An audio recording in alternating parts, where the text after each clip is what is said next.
little over 6 weeks away from UTSA football kicking off its 2023 campaign and first season in the American Athletic Conference. Head coach Jeff Traylor is entering his fourth season with UTSA, and man, has he turned them around, going 30-10 overall and winning back-to-back Conference USA championships.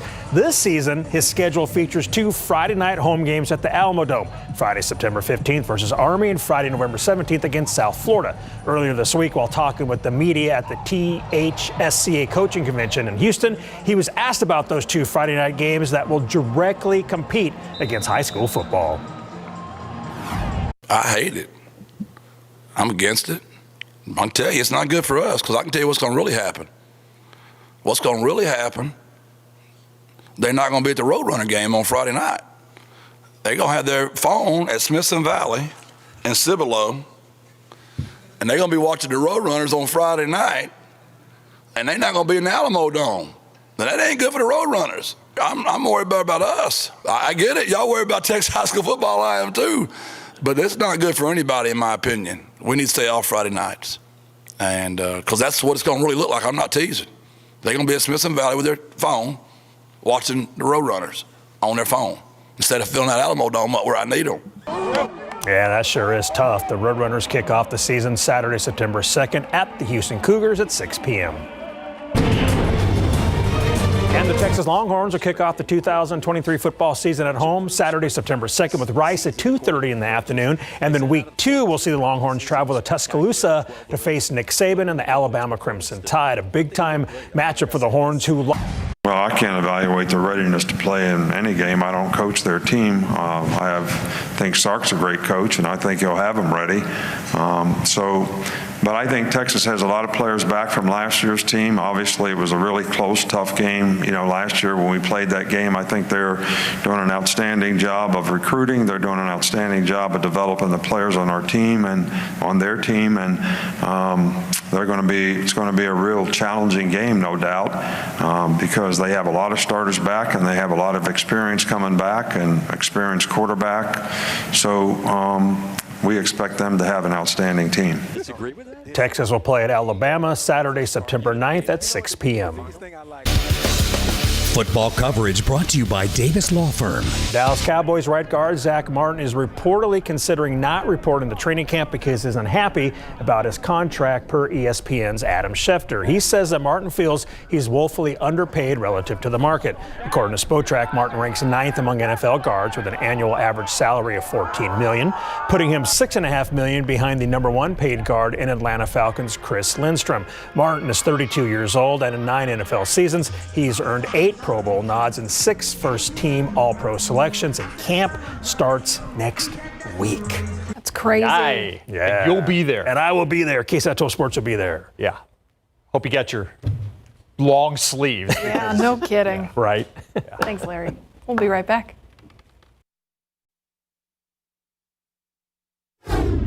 Trucking companies call it the team driving concept. One person drives the semi while the other rests in the back of the cab. It's used to increase the time spent on the road and maximize profits. One San Antonio attorney claimed in a lawsuit that practice contributed to a crash that left his client with permanent injuries. KSAT investigates. Dylan Collier explores the collision of circumstances. Dashboard camera video shows the moment a semi-truck was hit from behind by another 18-wheeler east of Little Rock. The February 17, 2021 crash on ice-covered roads came in the middle of an Arctic winter blast that caused catastrophic cold in portions of the southern United States. Driver Israel Rodriguez said his rig began sliding before hitting the semi in front of him and wiping out a smaller truck pulling a trailer, later testifying that his tractor-trailer had snow chains for its tires, but they were not on when the crash happened. A truck driver is potentially operating an 80,000-pound missile. Attorney Sean Meckler represents the man whose semi was rear-ended. He said his client suffered spinal injuries that will impact him the rest of his life. 6 months after the crash, Meckler filed a lawsuit in Webb County against Rodriguez and the Laredo-based trucking company he was driving for.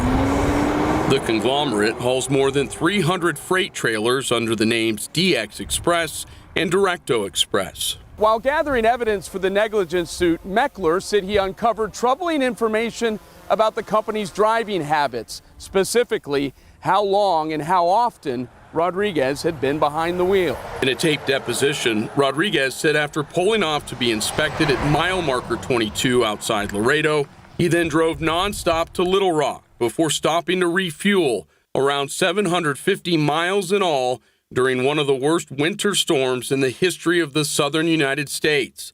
The crash occurred a short time later after he got onto Interstate 40 toward Memphis. Rodriguez testified that he had encountered ice on the road the entire stretch between Dallas and Little Rock. We know he was probably driving in excess of 18 to 20 hours at the time of the wreck. Then there's this, Rodriguez's testimony about his grueling work schedule. He claimed he would drive for 10 hours, switch with his teammate to rest in the sleeper berth for 10 hours, and then move back to driving, repeating the cycle for 2 months before taking time off and returning to Mexico. A safety coordinator for the trucking company testified that having a team driver allows them to technically never stop. Quote, so basically, it's always out making money. Federal Motor Carrier Safety Administration rules require tractor-trailer drivers to take breaks every 8 hours and to limit the number of hours they can be on the road per day and on consecutive days. And they were just switching off every 10 hours, every 10 hours, every 10 hours. And if you extrapolate that data, that's a violation of the hours of service rules. After the trucking firm settled the case earlier this year for a six-figure amount, admitting to no liability or wrongdoing by Rodriguez or the company, Meckler took the unusual step of reporting Directo and DX to federal authorities, writing in his complaint that he is scared for the safety of the motoring public. FMCSA officials informed Meckler the agency would not conduct a new probe because it investigated the company in June of last year. Quote, the occurrence of noncompliance referred to in your complaint has been previously identified and is being addressed appropriately. For KSAT Investigates, I'm Dylan Collier. Federal Motor Carrier Safety Administration records show Directo Express has had 9 hours of service violations the past 2 years. Its sister company, the larger DX Express, has had 94 hours of service violations during that same period. The company's owner did not respond to phone calls seeking comment for the story. The trucking firm's attorney told KSAT he would have challenged Rodriguez's deposition testimony had the case gone to trial, and he says no violations occurred. Quote, Directo Express does not expect or condone breaking hours of service requirements. We'll be right back.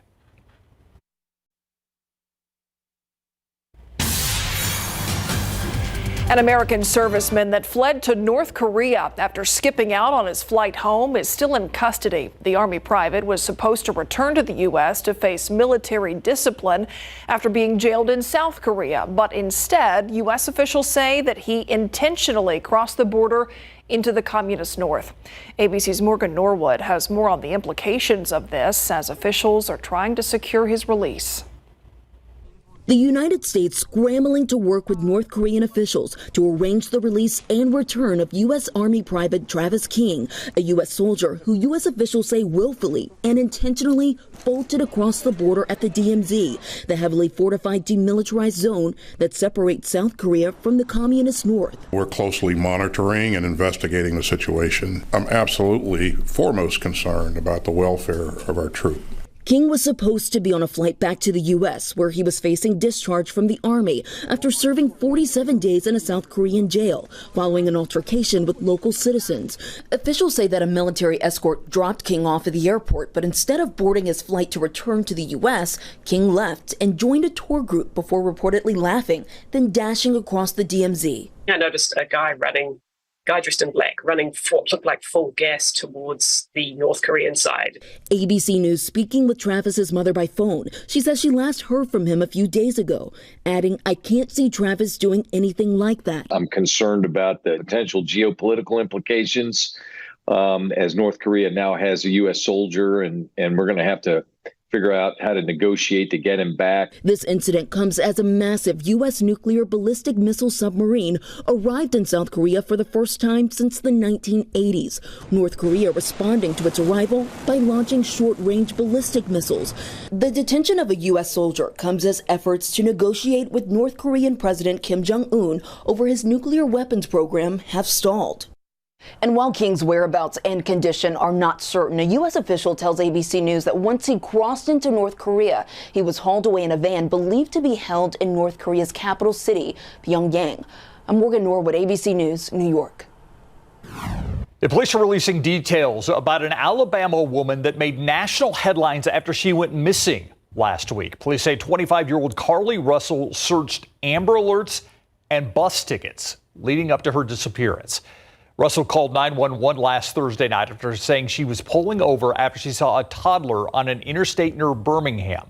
Police got to the scene. Carly wasn't there. Investigators still trying to piece together where she was between the time she disappeared and when she turned up at her parents' home on Saturday night.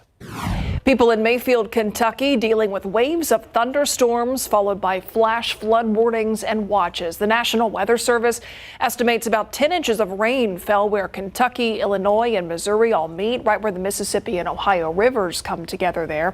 That major weather system now moving toward New England, a region that dealt with their own flooding issues last week. Too much rain there? Yeah, too much rain there, and back here at home, what chances we did have, it seems like they're dwindling. Yeah, too much to not enough, Adam. Yeah, I'm throwing a little curveball at you today, too. Okay. I can't be here tomorrow. Don't check your calendar. You don't check your calendars. Yeah. We know it's Wednesday. I can't be here tomorrow, and I feel bad, so I still want to give away a thermometer. So we're just taking thermometer Thursday to Wednesday. It's summertime, right? These kinds of things happen. Anyway, Tina Barnes of Cibolo, the winner of a homemade thermometer. It's a labor of love, folks. Hours going to each one. It's fun to do. Go to KSAT12.com/thermometer to enter the drawing. As for this evening, well, temperatures will slowly be falling off through the 90s. We'll be at 96 at 9 p.m., midnight, 86 degrees, and by tomorrow morning, we are at 78. We're going to talk about when you'll notice the Saharan dust and that little mini chance of rain in just a bit. Police investigating after a 56-year-old man was killed while his car was being towed on I-10. Investigators say the victim was standing on the side of the road Tuesday afternoon when a truck swerved to avoid hitting a different car and hit the victim. The truck driver is cooperating with police, and the victim's name has not yet been released. A man and a woman behind bars in connection to several jugging cases across South Texas. Stoney Oliver and Taquette Bird facing charges for incidents in Seguin, Temple, and Buda. U.S. Marshals arrested the pair, both being held at a Galveston County jail. Jugging is waiting for somebody after they make a withdrawal from a bank or an ATM. San Antonio fire officials are recommending that the city tear down a home after it was destroyed by a fire. This home is in the city's south side. It's a total loss after a fire tore through it overnight. No nearby homes were damaged, and fire officials say the home was vacant at the time. Police investigating after finding a man with a stab wound near the train tracks by Haven for Hope this morning. Officers say the victim stabbed during a commotion involving several people. One person detained for questioning at the scene. So far, no arrests. We've already given away a thermometer on a Wednesday. What's next? Yeah. Cats and dogs living together? What other surprises does Adam Caskey have up his sleeve? Let's see. Let's move on. Actually, I want to talk about the African dust, because the Saharan dust, it's going to be headed our way, and it's going to be the most noticeable yet in about a week from now, or just less than a week from now. Not much in the air at the moment. You look out over the horizon, there's the typical summertime haze, but nothing dramatic. The really thick dust, that's still over the Atlantic and pushing our way. Notice by Friday, it starts to work its way into the Gulf of Mexico, and it swirls toward us early next week. Monday, just minimal amounts, you won't even notice it. By late Tuesday and especially Wednesday, we'll actually have some noticeable amounts. This doesn't mean everybody's really going to be impacted by this. Only if you have a very sensitive respiratory system, you might have some impacts from this dust. Otherwise, it's just going to make it extra hazy at sunrise and sunset. And even during the middle of the day, if you're on a flyover ramp and you're looking way off in the distance, you'll notice the extra haze. That starts next Tuesday. We'll keep you updated on it. Here's a look at the big picture and the overall pattern.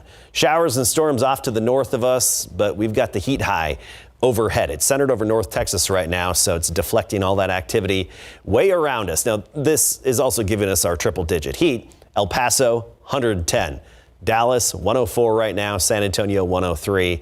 The cooler than average air that we had up north that we were talking about over the past several days, that's moved out and it's starting to be replaced. So Chicago back up to 85, which is basically average for this time of year, but down into the upper 70s in parts of New England. So our heat high, it's splitting across the southern U.S., and then it's going to build this weekend over the western U.S., and that puts us in this northerly flow aloft, that steering flow, and that can open the door for disturbances. We just don't have a good chance. We don't have the disturbances out there, and so our rain chances are pretty slim. We had them at 20%. We had to knock that down, unfortunately. 10% chance of an afternoon stray shower, maybe some diurnal convection there. 10% Saturday and Sunday. Otherwise, the old goose egg at 0%, unfortunately. Typically, July is dry, and we're just following suit. 103 right now, here's the key. Feels like 103 because we're in the pattern now where our dew points drop in the afternoon. Dewies right now mostly upper 50s. Once you get that dew point below 60, there's no such thing as the heat index. It doesn't feel any hotter than the air temperature. And this is a typical trend where in the afternoon those dew points fall off. So after sunset, humidity rises again. Early morning, it's oppressive. By tomorrow afternoon, it's just a dry heat. Still hot. 103 San Antonio and Converse, 101 in Comfort, Pleasanton tomorrow, 104 the high. Another thing to note here is over the weekend, we'll have a little variety in our sky. I know it's not much, but this time of year and in these patterns, every little thing makes a difference for us. We'll have some puffy afternoon clouds for a change. So we got that going for us. Yeah, we do. Thanks, Adam. A catch in Oklahoma that's very fishy. Coming up in the bus. Take a guess. An Oklahoma boy got an unusual bite on his line fishing in a neighborhood pond over the weekend. Can you see that? He reeled in a pacu. They're native to South America. They are cousins to the piranha. Ooh. How'd they end up in Oklahoma? Oklahoma officials posted these pictures on social media. Now, they say the exotic fish was likely somebody's unwanted pet that was then dumped in this pond when it got too big for its tank. The fish is generally harmless to humans, but they can be harmful to local wildlife that's not accustomed to them. Yeah. Look at those teeth. The teeth are freaky. Yeah. Okay, here's a question. Does pineapple belong on pizza? How about on the side? Pepsi is bringing back its pineapple-flavored soda in partnership with Little Caesars. Pepsi's up to something these days. Yeah. Right now, pineapple lovers can get the fruit on their pizza and wash it down with a tropical pop. Pineapple Pepsi first came out in 2020, but if you want it now, only available at Little Caesars and only for a limited time. Didn't Pepsi do a peep flavor? Was that them? They did ketchup too, didn't they? Wasn't there? They do a ketchup flavored Pepsi? Why? I think so. That all sounds terrible. All right. Whether you call it a Frankfurter, a Red Hot, a Weenie, or a Glizzy. What? A Glizzy. A hot dog by any other name is still delicious, and on the third Wednesday of every July, it's time to celebrate one of America's most loved snacks. National Hot Dog Day was cooked up way back in 1991, and there's been some debate long before that on whether or not the summer cookout staple is its own thing, or is it a sandwich? Yeah. So get busy, get a Glizzy, maybe with a fizzy. We'll be right back. It's not a sandwich, by the way. It's not a sandwich. Adam, is a hot dog a sandwich? No, it's a hot dog. See, it's its own thing. And here's why. Would you ever put ketchup on your sandwich? Don't answer that. Don't answer that. We'll leave you with a splooting bunny next to a splooting squirrel. A splooting bunny? Yeah, I know. Well, look at that.